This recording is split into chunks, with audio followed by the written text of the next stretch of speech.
Meus irmãos, eu quero convidar a igreja para que você abra comigo a palavra de Deus, mais uma vez nesta noite, no texto de Apocalipse, no capítulo 4, o versículo 8. Apocalipse, capítulo 4, versículo de número 8. A palavra de Deus, nesse texto, vai dizer o seguinte: e os quatro seres viventes, tendo cada um deles, respectivamente, 6 asas, estão cheios de olhos ao redor e por dentro, e não têm descanso, nem de dia, nem de noite, proclamando: Santo, Santo, Santo é o Senhor Deus, o Todo-Poderoso, aquele que era, e que é, e que há de vir. Amém. Vamos orar?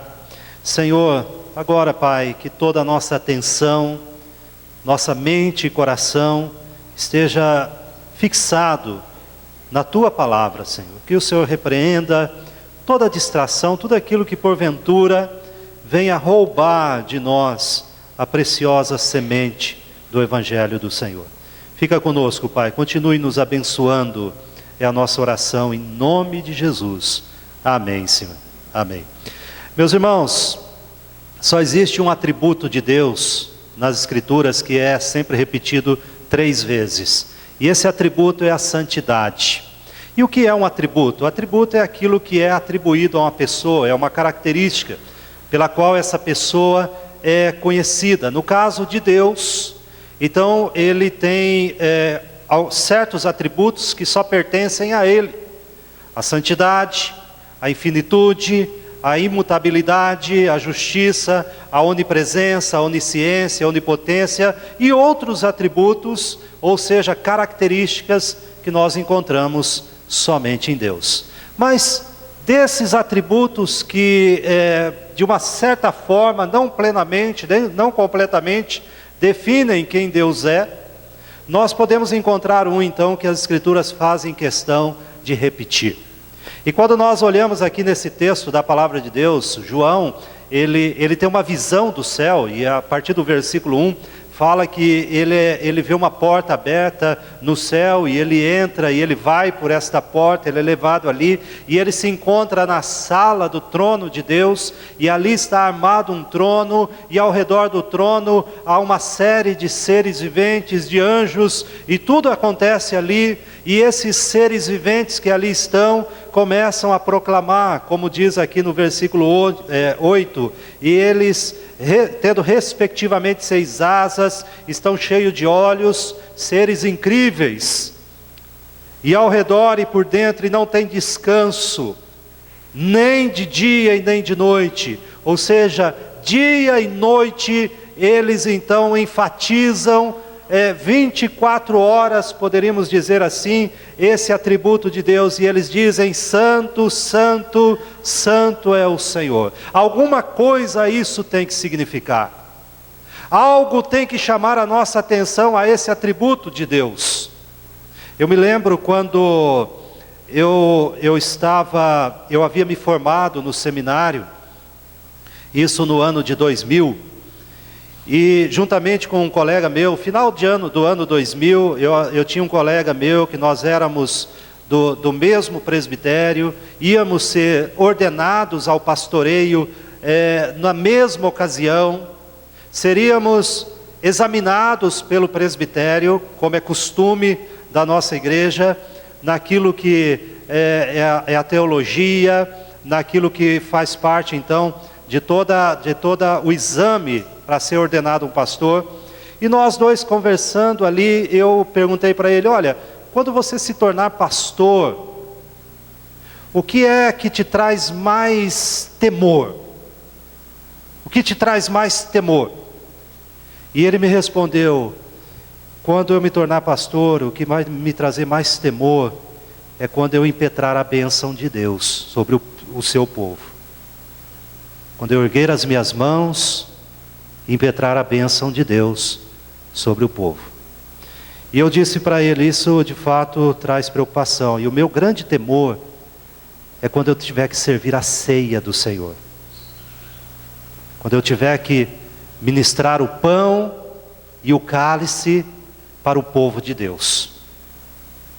não por medo da justiça de Deus, mas por medo da santidade de Deus, do temor de eu ter que me aproximar daquela mesa, diante de um Deus santo, e diante de um Deus que a palavra de Deus diz que Ele é 3 vezes santo, santo, santo, santo.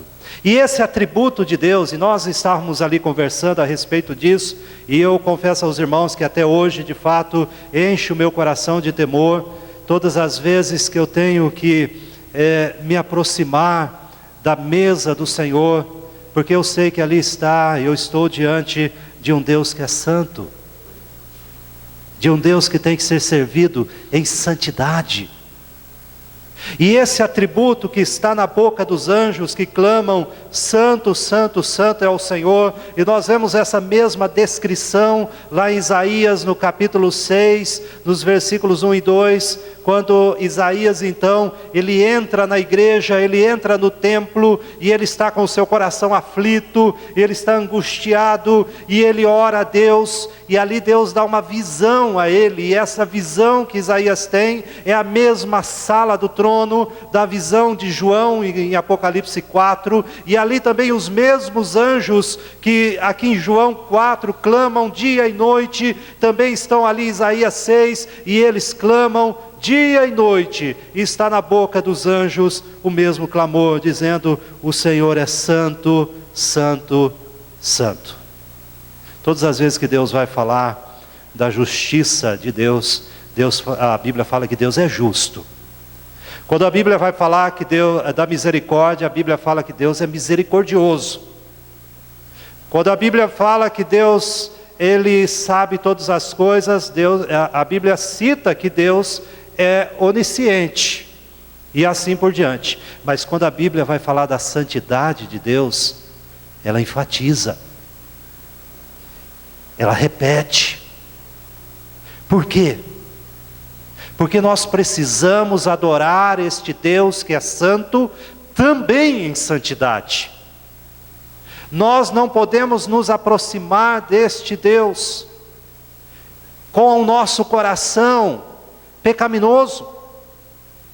Nós não podemos nos aproximar deste Deus como se nós nos aproximássemos de qualquer pessoa, mas nós precisamos nos aproximar deste Deus em temor e tremor, em confissão dos nossos pecados. Meus irmãos, Deus é santo, é justamente isso que Apocalipse capítulo 4, versículo 8 vai dizer, e tudo aqui que está diante do trono, tudo aquilo que está ao redor do trono, tudo aquilo que procede do trono, como nós vimos aqui no capítulo 4, vai dizer desta santidade de Deus. E diante disso, nós precisamos meditar em algumas coisas. Primeiro, se Ele é santo, então Ele não tolera o pecado.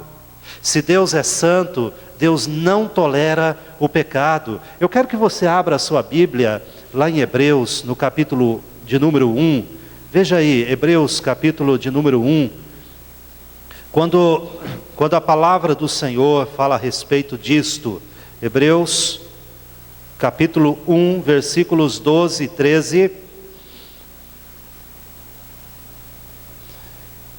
Ele diz assim para nós: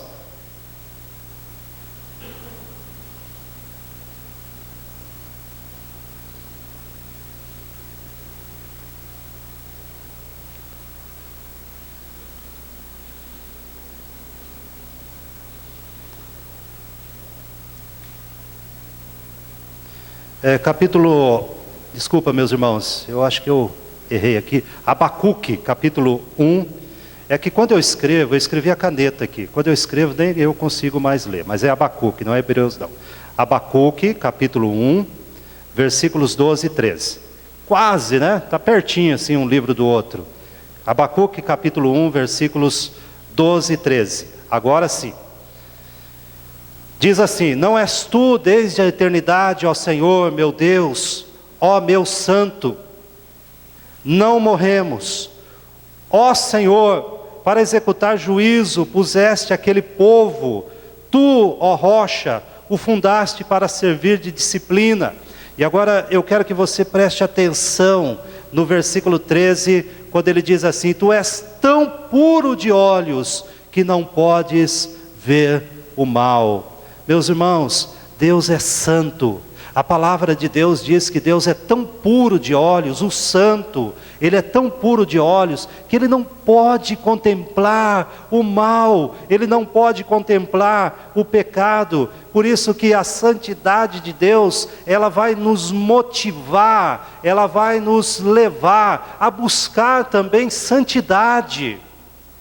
Nós não podemos nos aproximar de Deus de qualquer jeito, nós não podemos chegar diante de Deus como nós estamos, nós precisamos chegar diante de Deus buscando santidade, buscando uma vida diferente. Nós temos que nos aproximar diante de Deus, crendo que Ele não suporta o pecado.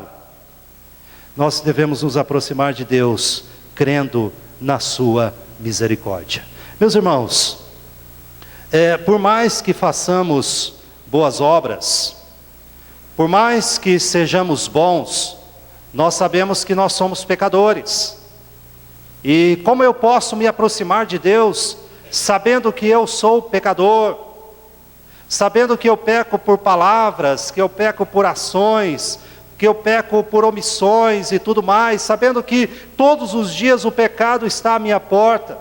Como eu posso me aproximar dele então em santidade? E a palavra de Deus fala que Deus então por sua misericórdia nos atraiu. Ele nos atraiu pela sua graça. Ele nos atraiu através de Jesus para vivermos agora uma vida diferente. Uma vida que vai buscar em Deus, vai buscar em Cristo Jesus a reconciliação.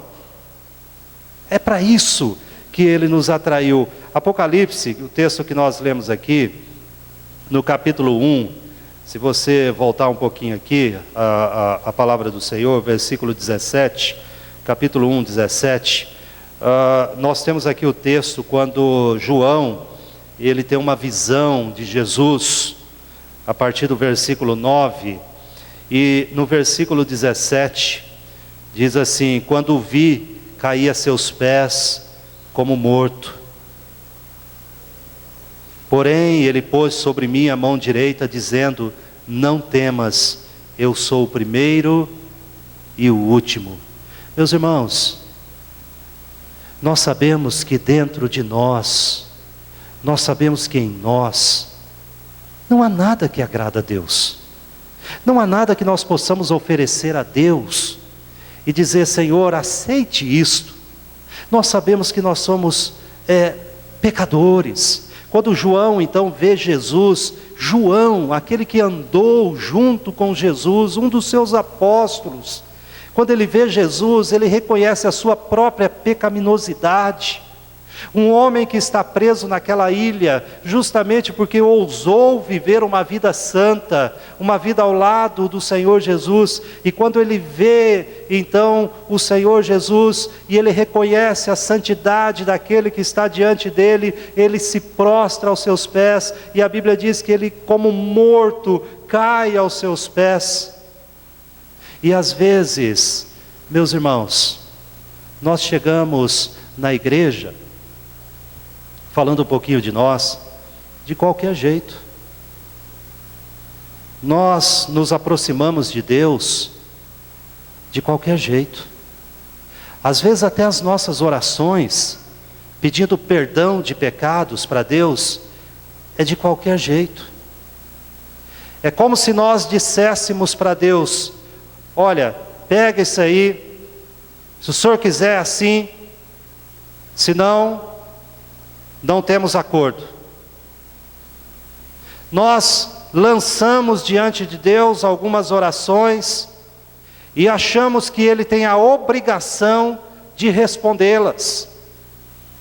Nós não entendemos, talvez, o que é a santidade de Deus. Nós não entendemos, talvez, por que João cai morto aos pés de Jesus. Nós não entendemos, talvez, por que Daniel, quando o Senhor aparece a ele, ele também cai morto aos pés de Jesus, porque ele percebe a santidade de Deus. Meus irmãos, ninguém que se encontra com o Senhor, ninguém que tem uma experiência com o Senhor de conversão, de mudança de vida, sai da presença de Deus como chegou. Ninguém daí para frente encara as suas orações, ninguém daí para frente encara a sua vida com Deus, a sua vida de devoção, de adoração ao Senhor, do mesmo jeito, porque ele começa a ter consciência da santidade de Deus. Em Apocalipse capítulo 4, versículo 6, nós começamos a entender que ao contemplar a santidade de Deus e ao olhar para o nosso próprio pecado, nós começamos a entender que nós merecemos a ira de Deus. Nós começamos a entender que se Deus lidasse com a gente sem a sua misericórdia, sem a sua graça, nós seríamos imediatamente refutados da presença de Deus. Apocalipse capítulo 4, versículo 6 diz assim: adiante do trono um como que mar de vidro, semelhante ao cristal. Eu acho interessante quando eu leio esse texto da palavra de Deus, porque ele vai contrastar com o Salmo 40, versículo 2, quando esse salmo, o salmista diz assim: tirou-me de um poço de perdição, de um tremendal de lama. Essa é a nossa condição. Você e eu, a imagem que a Bíblia traz de nós, é atolado num poço de lama. Atolado num poço de lama. E a imagem que a Bíblia traz de Deus é que o seu trono está posto num mar de cristal. A pureza de Deus, representada por esse mar de cristal, com a imundícia que nós nos encontramos por causa do pecado. Como esse Deus cujo trono está fundado sobre toda a pureza, como esse Deus, como diz Tiago, esse Deus não pode ser tentado pelo mal. Não só a santidade de Deus é algo que Ele luta contra o pecado e o vence, mas a santidade de Deus diz algo que Ele jamais, o pecado pode se aproximar dele. Deus não pode ser tentado. Como é que Ele nos aceita diante da sua presença? A não ser pela sua misericórdia. Mas o que eu estou querendo enfatizar, meus amados irmãos, que muitas vezes nós agimos como se isso não fosse nada. Muitas vezes nas nossas orações, como eu disse, nas nossas confissões, na nossa adoração a Deus, muitas vezes no nosso descaso com as coisas de Deus, como se isso não fosse nada, como se a santidade de Deus fosse algo que não significasse coisa alguma para nós. E a palavra do Senhor nos diz, lá em Levítico capítulo 19, que a nossa visão a respeito do pecado, a respeito de nós mesmos, ela muda totalmente quando você passa a ter paixão pela santidade de Deus. Quando você ama a santidade de Deus.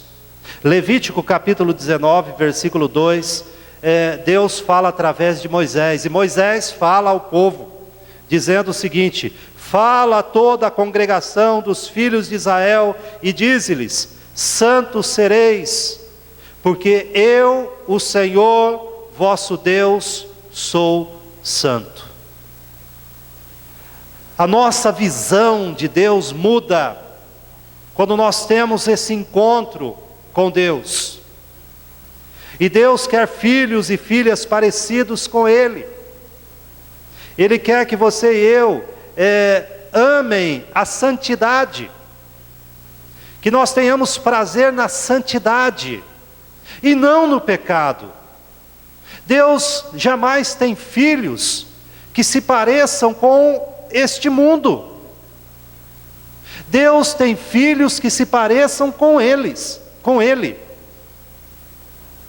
Porque se nós amamos o pecado, porque se nós amamos este mundo, porque se o pecado na nossa vida é algo que nós vamos deixando para lá, nós vamos empurrando, nós vamos deixando no cantinho, nós não nos preocupamos com ele, nós vimos até a igreja, nós nos apresentamos ao culto, mas o pecado é algo que nós deixamos sempre para outra hora resolver. Deus só tem filhos que se pareçam com Ele. Deus não tem filhos que se pareçam com este mundo. Essa é uma verdade das Escrituras de Deus, das Escrituras da Palavra de Deus. 1 Pedro capítulo 1, versículo 16, Pedro vai dizer assim: sede santos, ele escreve, porque eu sou santo. Deus só tem filhos que se parecem com Ele. 1 João capítulo 2, versículo 15 em diante, a palavra de Deus nos diz: não ameis o mundo, e nem as coisas que há no mundo, porque se alguém amar o mundo, o amor do Pai, o quê? Não está nele. Então, se nós temos uma grande paixão por este mundo, uma grande paixão pelo pecado, eu sinto informar, você pode ser um joio no meio do trigo, mas você não é um dos filhos e filhas do Altíssimo. Você precisa se converter, você precisa mudar de vida, porque se você não amar a santidade, a palavra do Senhor vai dizer lá em Hebreus, que você não verá a Deus. Você não verá a Deus. Meus irmãos, quando nós entendemos assim, nós não pensaremos no pecado como algo que magoa o outro, apenas isso. Nós não pensaremos da seguinte forma: tal e tal pessoa, ela não vai gostar do que eu fiz, ela vai ficar chateada, se eu fizer isso, eu posso ofender tal pessoa. Quando você então ama a santidade de Deus, você não vai pensar no pecado nesses termos, é muito pouco. Quando você ama a santidade de Deus, você vai pensar no pecado como algo que desonra a Deus. Porque se você pensar no pecado apenas como algo que machuca o outro, ofende o outro, magoa o outro, ou que o outro não gosta, quando essa pessoa não estiver perto, quando essa pessoa não for ofendida, quando ela não saber, então você está livre para pecar. Mas quando você percebe que o seu e o meu pecado desonra a Deus, então você pode estar sozinho no seu quarto, você pode estar num local longe de todos, em outro país, em qualquer situação, mas se no seu coração você souber que o seu pecado desonra a Deus, você não fará. Porque a santidade de Deus coloca temor e tremor dentro do seu coração. Isso são filhos e filhas parecidos com o Pai Celestial, que querem agradar o seu Pai Celestial, que sabem que o Pai Celestial que é o nosso padrão de santidade. Você não pensará no pecado como uma escolha pelo prazer. Ou seja, se eu fizer isso aqui, então isso vai me dar prazer. Mas quando você começa a saber da santidade de Deus, você pensará no pecado como uma perda do prazer. E você saberá que quando você faz algo errado, o seu coração se angustiará, ficará moído, apertado, angustiado, até que você vai aos pés do Redentor e clama pela sua misericórdia.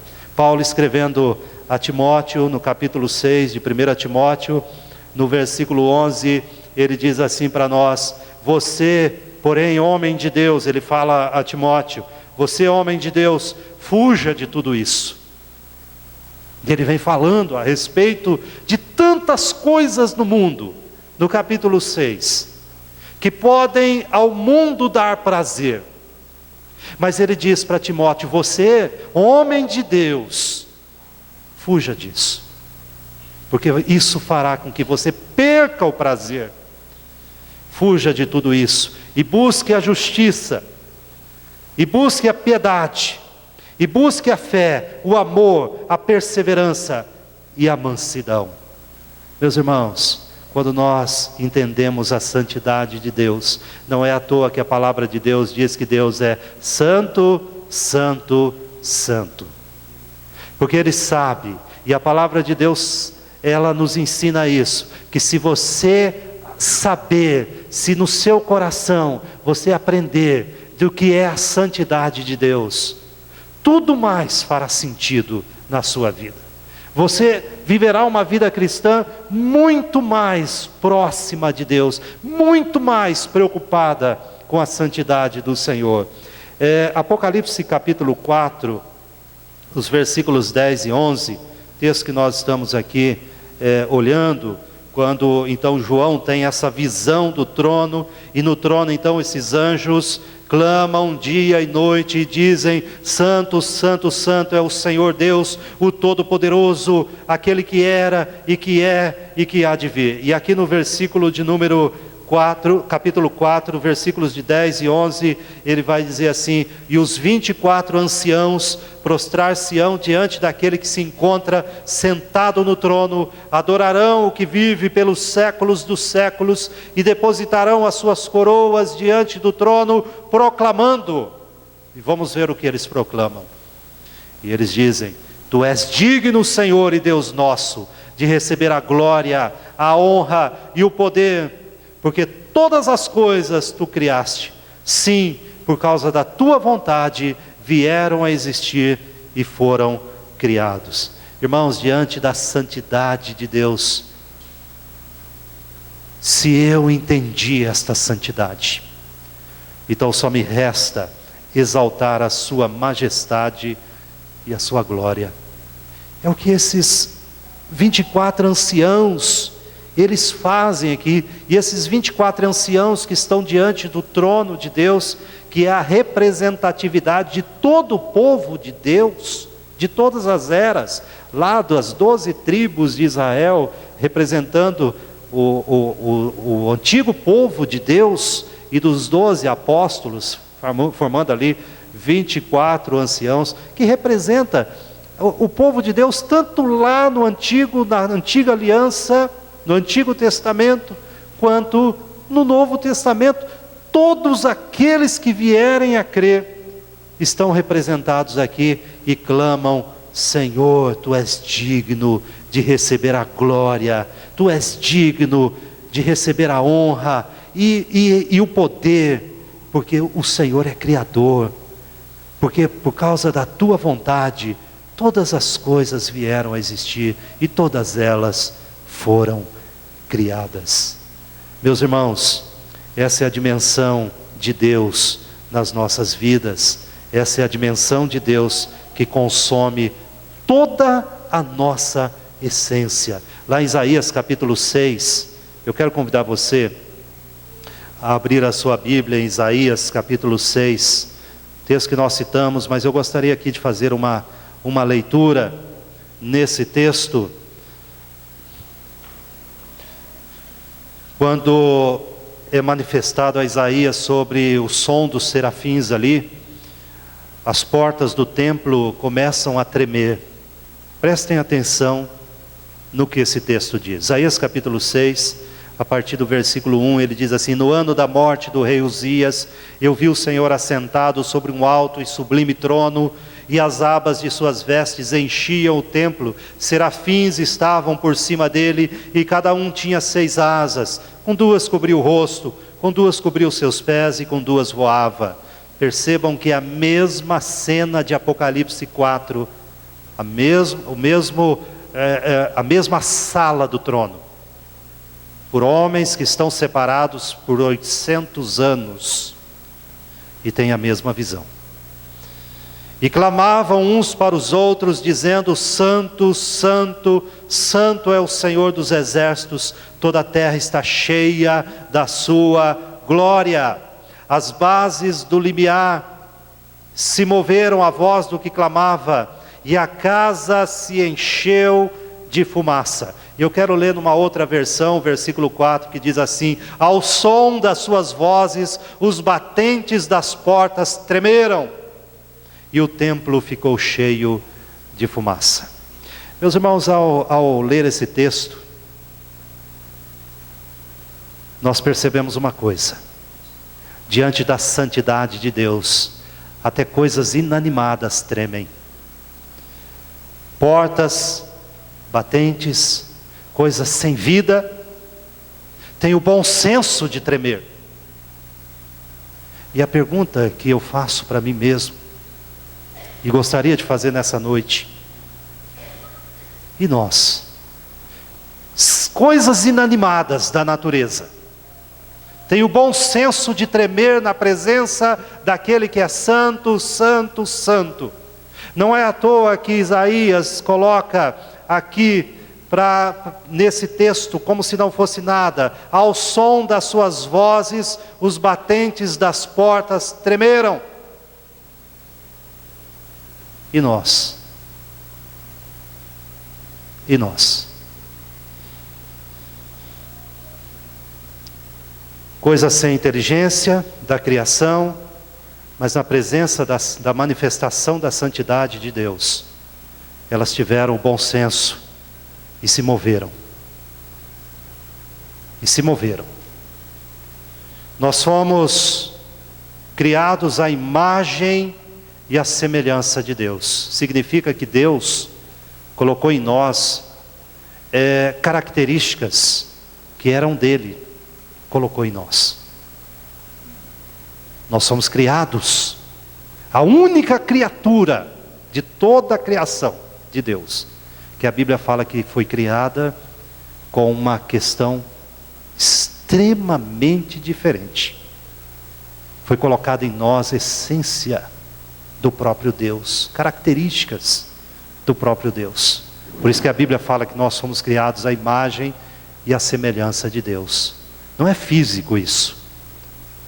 Não é que Deus se parece fisicamente com você e comigo. Porque a Bíblia fala que Deus é espírito. Mas são características de Deus que Ele colocou em você e colocou em mim. E seres criados com essa distinção, diante da santidade de Deus, não se movem. Continuam a vida do mesmo jeito. Negligenciam a vida com Deus do mesmo jeito. Irmãos, quando nós começamos a pensar na santidade de Deus, nós começamos a ver que isso é inadmissível. Nós começamos a perceber que isso é insustentável para aquele que se diz que crê em Deus. Por isso que eu digo, Deus só tem filhos parecidos com Ele. Deus só tem filhos e filhas que se pareçam com Ele. Portas e batentes tremeram a voz. E às vezes nós ouvimos a voz de Deus, mas nós entramos na segunda-feira carregando os mesmos pecados, a mesma negligência, o mesmo andar que ofende a Deus, os mesmos pensamentos, os mesmos propósitos, os mesmos gostos. Nós não nos movemos. E a Bíblia diz que aqueles que não se movem, Efésios capítulo 2, diz que aqueles que não se movem estão mortos nos seus delitos e nos seus pecados. É inadmissível um filho e uma filha de Deus. E é isso que eu quero dizer para nós nesta noite: não nos abalarmos com a voz do Senhor. Meus irmãos, 2 Coríntios, no capítulo 5, versículo 10, a Bíblia diz assim: todos nós compareceremos diante do tribunal de Cristo. Se nós não nos movemos agora, se a santidade de Deus não mover a minha santidade, o meu compromisso com o Senhor, naquele dia nós compareceremos perante o Senhor, mas não com regozijo, mas com temor. E eu quero aqui já ir para a conclusão. Eu quero me demorar um pouquinho mais aqui na conclusão, porque eu quero, a partir dessa meditação sobre a santidade de Deus, quando nós meditamos na santidade de Deus, nós podemos ficar mais fortes, sim, mais determinados a viver livres do pecado. Eu quero que você pense numa situação, e eu quero fazer 3 aplicações aqui na nossa conclusão, mas que você pense numa aplicação. Se alguém atentasse contra a sua vida, se alguém munido de uma faca atentasse contra a sua vida, e você tivesse a oportunidade de correr, você correria com todas as suas forças. E aí não importa se você está em forma ou fora de forma como eu. Eu correria com todas as minhas forças. Deixaria para colocar os bofes de fora depois. Mas eu procuraria livrar a minha vida da morte. Com todas as minhas forças, correria. Por que nós não fazemos isso com o pecado? Por que com o pecado nós não fazemos assim? Por que com o pecado nós não corremos dele com todas as nossas forças? Mas pelo contrário, meus irmãos, muitas vezes nós corremos na direção contrária. Nós corremos a dar um grande afetuoso abraço no pecado. Como amigo travestido, como inimigo travestido de amigo, que esconde uma arma mortífera às costas, nós abraçamos o pecado e somos golpeados por ele. Então, quando nós entendemos a santidade de Deus, nós ficamos mais fortes, mais determinados a viver livres do pecado. Nós correremos com todas as nossas forças, com tudo que temos, para longe dele. E eu gostaria de considerar aqui 3 aplicações. A primeira é que precisamos entender melhor a gravidade do pecado. Nós precisamos entender melhor isso. O pecado não é brincadeira. O pecado não é uma coisa pequena. Nós não podemos dizer do pecado é que eu ouço na igreja e tem um momento na liturgia do culto, onde então nós lemos um texto bíblico e a pessoa nos convida então a uma reflexão, a uma oração, e eu achar então que o pecado é algo muito fácil. É muito fácil. Não é. O pecado é mortífero. E nós sabemos que não existem pecadinhos, coisas pequenas. E nós precisamos aprender a detestar o pecado com o mesmo zelo que Deus demonstra contra o pecado. Eu quero ler um texto da palavra de Deus. Eu quero que você abra lá um texto que talvez seja um texto que ele venha a causar um certo constrangimento quando nós somos mais sensíveis a isso. Mas eu só quero demonstrar com esse texto como Deus lida com o pecado. Números capítulo 25, versículos 6, 7 e 8. Veja a situação aqui. Esse texto fala de uma situação onde Israel está em Bitim, Sitim, melhor dizendo, Sitim. E ele então, o povo de Israel começa a se envolver com os moabitas. Aí o pessoal acha as moças lá bonitas, e acha as festas interessantes, e eles começam a se envolver com os moabitas, e aí através disso eles já começam a acender uma vela lá para os deuses moabitas, começa a dar umas ofertas ali aos deuses moabitas, e Deus começa então a perceber isto. E o texto fala que Deus chega para Moisés e fala: olha, o meu zelo se acendeu. E a partir do versículo 6, As escrituras sagradas, até o versículo 5, né, Moisés então fala para o povo: olha, vocês devem parar, porque Deus vai trazer juízo.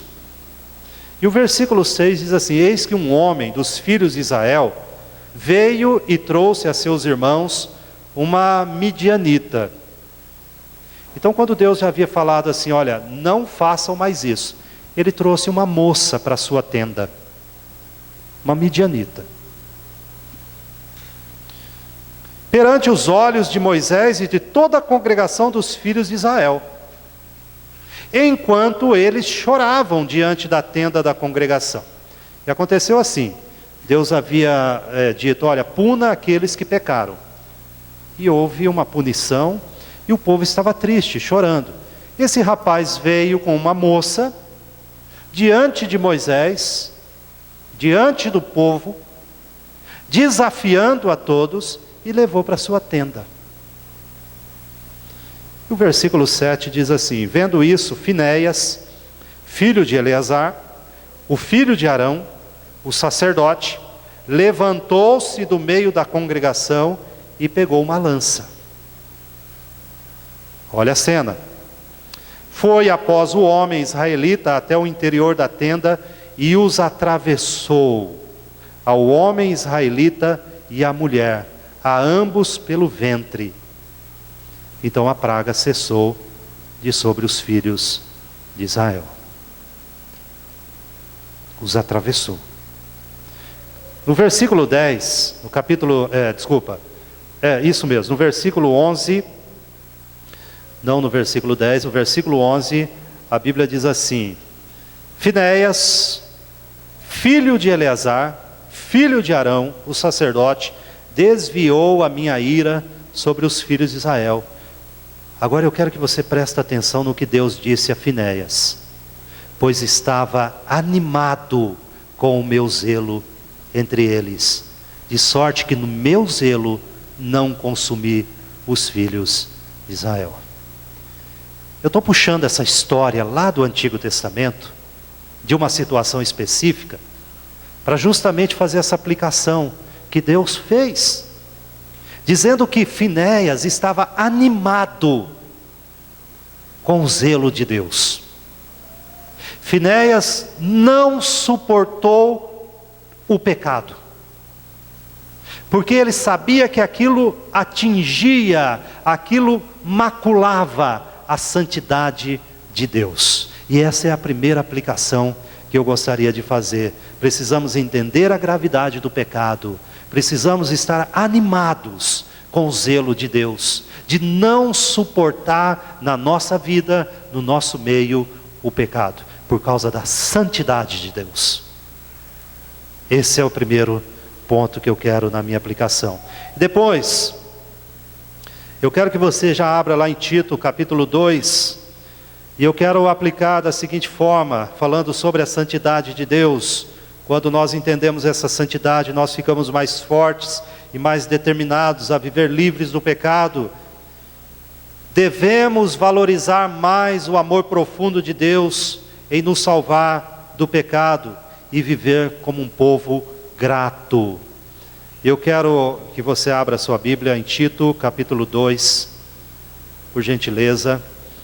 Tito, capítulo 2, acompanhe comigo a partir do versículo 11 até o 14, quando ele diz assim: porquanto a graça de Deus se manifestou salvadora a todos os homens, educando-nos para que, renegadas a impiedade e as paixões mundanas, vivamos no presente século sensata, justa e piedosamente, aguardando a bendita esperança e a manifestação da glória do nosso grande Deus e Salvador, Cristo Jesus, o qual a si mesmo se deu por nós, a fim de remir-nos de toda a iniquidade e purificar para si mesmo um povo exclusivamente seu, zeloso de boas obras.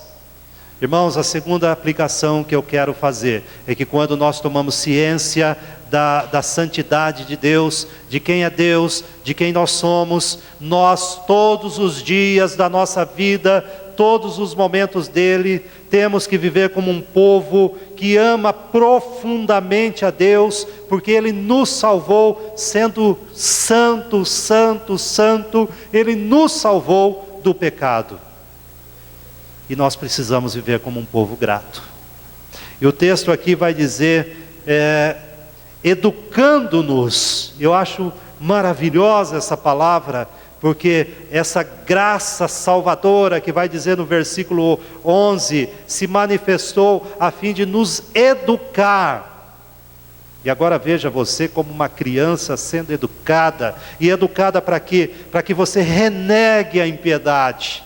Você diga não ao pecado, você diga não às paixões mundanas, e você e eu vivamos no presente século, todos os dias que Deus te deu, cada um deles, de forma sensata, de forma justa e de forma piedosa, aguardando a vinda do Senhor. Meus irmãos, infelizmente, alguns de nós, tudo que Ele aguarda é a sua aposentadoria, de que pare de trabalhar e viva de alguma forma fazendo coisas inúteis. Não é isso que Deus nos chamou. Ele nos chamou para vivermos neste mundo de forma justa, sensata e piedosa, porque um dia Cristo volta. E se Ele não voltar antes da nossa partida, um dia nós iremos a Ele. E podemos dizer: Senhor, pela Tua santidade eu vivi assim. Pela Tua santidade eu me animei a lutar contra o pecado. E a última aplicação que eu queria fazer em Romanos capítulo 9, agora, numa ponte aqui do texto de Apocalipse 4, quando nós vemos então a santidade de Deus sendo expressa, mas no capítulo 9, quando nós compreendemos essa santidade, nós precisamos compartilhar as boas novas para outras pessoas. Romanos capítulo 9, versículos de 1 a 3, ele diz assim: digo a verdade em Cristo, não minto, testemunhando comigo no Espírito Santo a minha própria consciência, tendo grande tristeza e incessante dor no coração, porque eu mesmo desejaria ser anátema, separado de Cristo, por amor de meus irmãos, meus compatriotas, segundo a carne.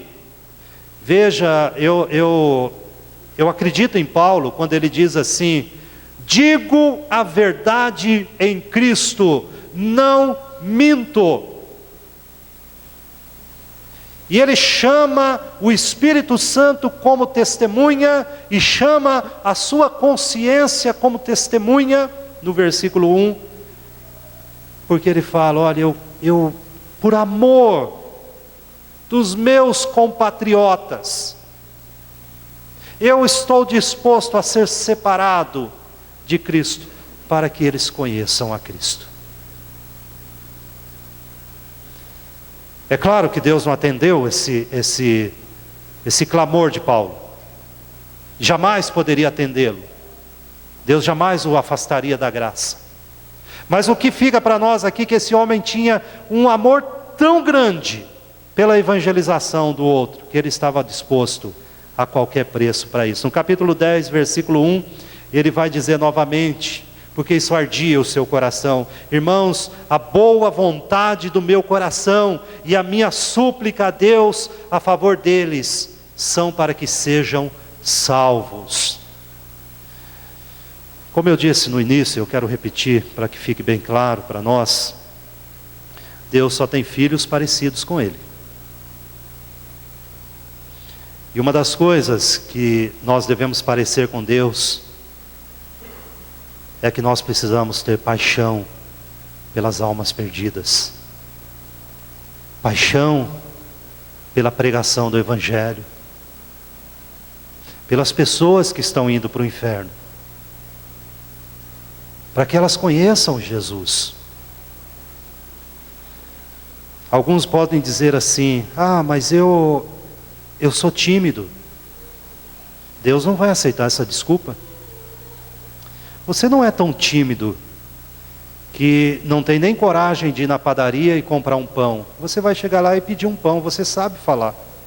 Você não é tão tímido que não saiba conversar com alguém sobre futebol, ou sobre a novela, ou sobre um filme, ou sobre qualquer assunto. Mas por que você é tão tímido para falar sobre Jesus? Não há desculpa. E se algum crente não fala de Jesus, nunca fala de Jesus, ele não é crente. Ele pode vir à igreja, ele pode ser membro da igreja, talvez até há muitos anos, membro da igreja, mas crente não é. Ele é um joio entre o trigo, mas ele não é crente. Como eu disse, Deus só tem filhos e filhas que se pareçam com Ele. E Deus ama o pecador. E se nós não abrimos a nossa boca nunca para falarmos do Evangelho, então, meus irmãos, é um engano. Não seja enganado. Não seja como lá em Mateus capítulo 7, quando no último dia algumas pessoas chegaram para Jesus e Jesus falou: olha, eu não conheço vocês. Mas como, Senhor? Como o Senhor não nos conhece? E a questão é essa. A questão é essa. Eles viveram enganados. Eles estavam na igreja. Eles participaram de programas evangelísticos com a igreja. Mas eles não tinham amor pela santidade. Eles não tinham amor pela evangelização. Eles nunca conheceram o Senhor Jesus. E nunca se tornaram um dos filhos e filhas de Deus. Meus irmãos, daqui 100 anos, tudo que você valoriza não vai ter mais. Não vai ter os carros, não vai ter a casa, não vai ter as roupas, nem os planos e nem as viagens. Então, se você não tiver Jesus, aí você não vai ter nada. Então, meus irmãos, o que eu quero chamar a atenção nesta noite, e eu estou terminando de fato, é que você e eu meditemos sobre a santidade de Deus. Deus é santo. E a santidade de Deus deve nos incentivar a ser santos também, a lutar contra o pecado, a falar de Jesus, a viver para Jesus, a não nos conformarmos com o mal, a não deixarmos a nossa vida entrar e sair dias e anos, carregando peso e culpa e pecado, sem acertar com Deus. A santidade de Deus nos leva ao temor e tremor na presença de Deus. E eu quero convidar você, vamos fazer uma oração nesse momento, e eu quero nos convidar para que a gente medite nisso. Diante disso, como está a minha vida? Como está a minha vida? Talvez você já tenha ouvido isso muitas vezes dentro da igreja, alguém indagando como está a sua vida. Mas isso é sério, sério, é muito sério. Então vamos fazer isso. Feche seus olhos, vamos falar com Deus. E dizer: Senhor, realmente eu preciso fugir do pecado. Senhor, realmente eu preciso de santidade. Senhor, realmente eu preciso temer mais o Senhor, levar mais a sério o Senhor. Fale com Deus agora.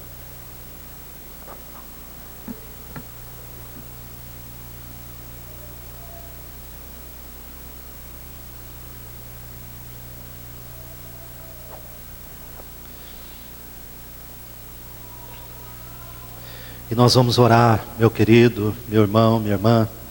Eu gostaria de orar por você neste momento. Às vezes você está atravessando um momento difícil na sua fé. Você sabe que você é um dos filhos e filhas do Altíssimo, mas às vezes, por descuido, por questões desta vida, por tentações e provações, isso ficou um tanto quanto embotado para você. Você não tem mais a mesma alegria, a mesma disposição, mas o Senhor pode restaurar todas essas coisas. E talvez você ainda não tenha feito um compromisso com Cristo. Essa é uma outra situação. Mas gostaria de fazer nesta noite, eu gostaria de orar por você também. Mesmo no seu lugar, nós vamos fazer essa oração. Se coloque na presença do Senhor agora. E diga: Senhor, esta é a minha situação.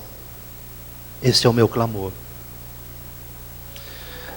Pai Celestial, neste momento, Pai, de culto, quando nós estamos nos aproximando do final, nós queremos clamar ao Senhor, que é santo, santo, santo. E sabemos, Pai, da nossa condição. Sabemos quem nós somos, mas nós sabemos também, Pai, o que Cristo Jesus fez por nós. E nesta confiança que nós nos aproximamos do Senhor, Pai. Ó Pai, restaura a nossa vida, restaura o nosso zelo, a nossa alegria, a nossa paixão pelo Senhor, a nossa vida de santidade, Pai. E se porventura pecados como grilhões e cadeias têm nos segurado, nos aprisionado, o Senhor, Pai, pelo poder do Senhor, pela graça de Jesus, nos liberte de todos eles, para, Pai, sem peso e pecado, nós corramos com perseverança a carreira que o Senhor nos propôs. Ó Senhor, se nesta noite alguém que ainda não fez um compromisso com Cristo, está caminhando para uma eternidade sem Deus, ó Pai, que haja conversão, transformação para a glória do Senhor, Pai. Que o Senhor abra este coração, esta mente, para compreender a verdade do Evangelho do Senhor. E o Senhor, Pai, converta os corações. Fica conosco, Pai. Nos abençoe, Senhor. Que nesta semana possamos meditar na santidade do Senhor, de que o Senhor é um Deus santo e exige que nós o adoremos em santidade, que nós o sirvamos em santidade. Nos ajude, Pai, nos abençoe, para que a gente, como um povo separado pelo Senhor, possamos servir ao Senhor nesse espírito, nessa perspectiva, para a glória do Senhor. É a nossa oração em nome de Jesus. Amém, Senhor. Amém.